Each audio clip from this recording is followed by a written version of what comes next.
അപ്പോൾ നമ്മൾ കൊച്ചിയിൽ നിന്ന് ഡൽഹി എത്തി. ഡൽഹി എയർപോർട്ടിൽ നമ്മൾ ലേ ഓവർ ഉണ്ടായിരുന്നു ഒരു 3-4 മണിക്കൂർ. അപ്പോൾ ലേ ഓവറെല്ലാം കഴിഞ്ഞിട്ട് നമ്മൾ എന്താ പറയുക, ലേ ഓവറിന് ഇരിക്കുന്ന സമയത്ത് നമുക്ക് ഒരു 3:30 കഴിഞ്ഞിട്ടാണ് നമ്മൾ ലോഞ്ചുള്ള സെക്ഷനിലേക്ക് എനിക്ക് വരാൻ പറ്റിയത്. പക്ഷേ എന്താ വിഷയം എന്ന് വെച്ച് കഴിഞ്ഞാൽ ലോഞ്ച് എനിക്ക് യൂസ് ചെയ്യാൻ പറ്റിയില്ല. എൻ്റെ ഉള്ള HDFCയുടെ കാർഡായിരുന്നു. അപ്പോൾ അത് യൂസ് ചെയ്യാൻ പറ്റുന്ന ഒരു സെറ്റപ്പ് അല്ല, അത് എലിജിബിലിറ്റി ഇല്ല എന്നാണ് പറഞ്ഞത്. HDFCയുടെ കാർഡിന് എന്താണെന്നറിയില്ല. ബോംബെയിൽ എലിജിബിലിറ്റി ഉണ്ട് കേട്ടോ. എനിക്ക് ബോംബെയിൽ കിട്ടി, ബാംഗ്ലൂരും കിട്ടി. ഞാനൊരു ദിവസം ബാംഗ്ലൂർ ട്രാവൽ ചെയ്തപ്പോൾ അത് കിട്ടി, പിന്നെ ബോംബെയിലും കിട്ടി. ഡൽഹിയിൽ മാത്രം എന്താണെന്നറിയില്ല. HDFCയുടെ കാർഡ് 2 ലോഞ്ചിൽ ഞാൻ ചോദിച്ചപ്പോഴും കാർഡിന് ആക്സസ് ഇല്ല എന്നാണ് പറഞ്ഞത്. നമ്മൾ 2 രൂപയ്ക്ക് കിട്ടുമല്ലോ ഫ്രീ ആയിട്ട്, അപ്പോൾ അത് ഇല്ല, ആക്സസ് ആ കാർഡ് എലിജിബിലിറ്റി ഇല്ല എന്ന് പറയണം. വേറെ കാർഡുള്ളത് ഫെഡറൽ ബാങ്ക്, അതിനും ചെക്ക് ചെയ്തപ്പോൾ ഇല്ല. പിന്നെ അപ്പോൾ ഞാൻ അത് കിട്ടാണ്ടായപ്പോൾ നമുക്ക് പിന്നെ രക്ഷയില്ലല്ലോ. അപ്പോൾ പിന്നെ വേറെ എവിടെയെങ്കിലും പോയിട്ട് വല്ല ചായ എന്തെങ്കിലും കുടിക്കാൻ വെച്ചിട്ട് നടന്ന് മുന്നോട്ട് വന്നു. അപ്പോൾ നമ്മുടെ ഗേറ്റ് നമ്പർ 18 നമ്മുടെ കാഠ്മണ്ഡുവിലേക്കുള്ള ഫ്ലൈറ്റ് വരുന്നത് 7:40 6:40 ബോർഡിങ് ചെയ്യണം. 7:40 ഇവിടുന്ന് പോവും.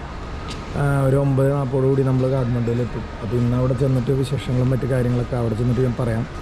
അപ്പോൾ ഇതാണ് ഇവിടെ കുറേ ഷോപ്സും പിന്നെ എന്താ പറയുക ചെറിയ ചെറിയ ഹോട്ടൽസ്.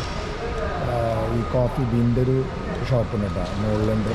പിന്നെ ഇവിടെ ബോഡി ഷോപ്പ്, അങ്ങനെ കുറേ ഷോപ്സ് അടിവൊക്കെ നമ്മളെ കുറച്ച് വേൾഡ് ക്ലാസ് ആയിട്ടുള്ള നല്ല ഷോപ്സ് ഉണ്ട്. ഒക്കെ നല്ല കോസ്റ്റ്ലി. ഞാൻ മറ്റേ ലൊക്കസ്റ്റയുടെ ഒരു പിന്നെ ക്രോമ, സൺഗ്ലാസ് ഹട്ട്, അങ്ങനത്തെ ഒരു ലൊക്കസ്റ്റയുടെ തന്നെ കയറി നോക്കിയപ്പോൾ അവിടെ ടീഷർട്ടിന് വരുന്നത് 5,000 10,000. അപ്പോൾ ബ്രാൻഡഡ് ആയിട്ടുള്ള സാധനങ്ങളാണ്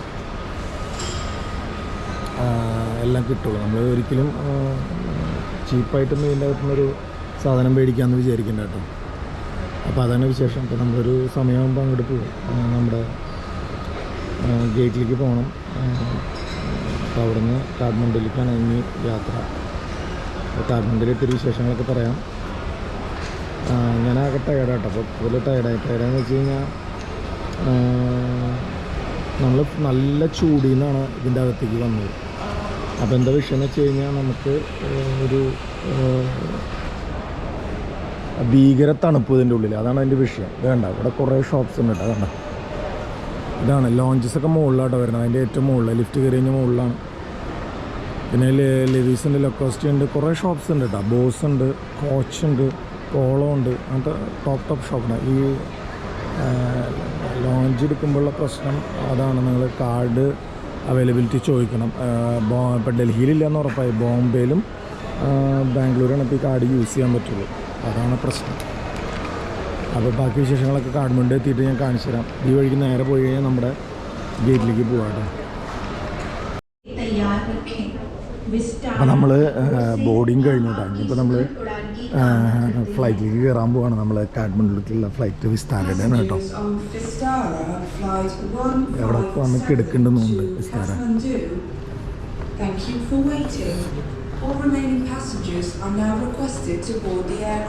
കുറേ നടക്കാൻ കേട്ടോ. ഡൽഹി എയർപോർട്ട് വലിയ എന്താ പറയുക, നല്ല വലിപ്പമുള്ള നല്ല സൗകര്യമുള്ള ഒരു എയർപോർട്ടാണ്. പക്ഷേ ഇതിന് മുന്നേ വന്നപ്പോൾ ഞാൻ വേറെ ടെർമിനലാണെന്ന് തോന്നുന്നു. അതുകൊണ്ട് അവിടെ പണി നടക്കായിരുന്നു. ഈ ടെർമിനൽ 3 ആയതുകൊണ്ട് ഇവിടെ പണിയൊന്നും ഇടില്ല. നമ്മുടെ ഫ്ലൈറ്റ് അതാട്ടോ, അതാ കാണുന്നതാണ് കിടക്കുന്നത്. നമ്മൾ ഈ വഴിക്കിൻ്റെ ഉള്ളിലേക്ക് പോകും.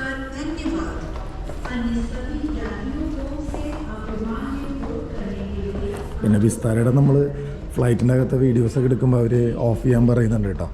ഇൻഡിഗോയിൽ അങ്ങനത്തെ ഒരു പ്രശ്നം ഉണ്ടായിരുന്നില്ല. എയർ ഇന്ത്യയുടെ ഒരു ഫ്ലൈറ്റ് എടുക്കണമൊക്കെയാണ്. വലിയ ഫ്ലൈറ്റാണ്.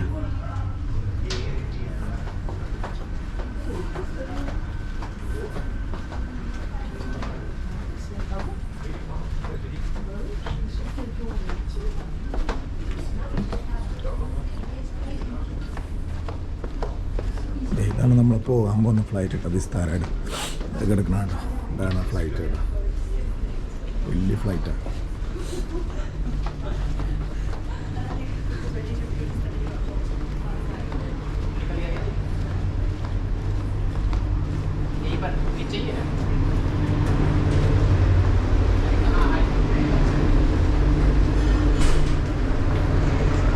നമ്മൾ ഫ്ലൈറ്റിൻ്റെ അകത്തേക്ക് കയറാൻ പോകട്ടോ.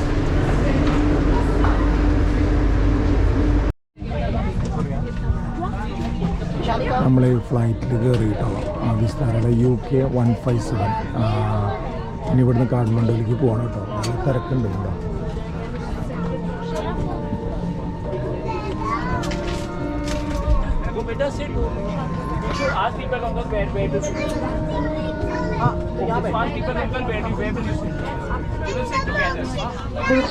सिंगापुर एयरलाइन की ओर से विस्तारा की फ्लाइट UK 157 में आपका स्वागत है।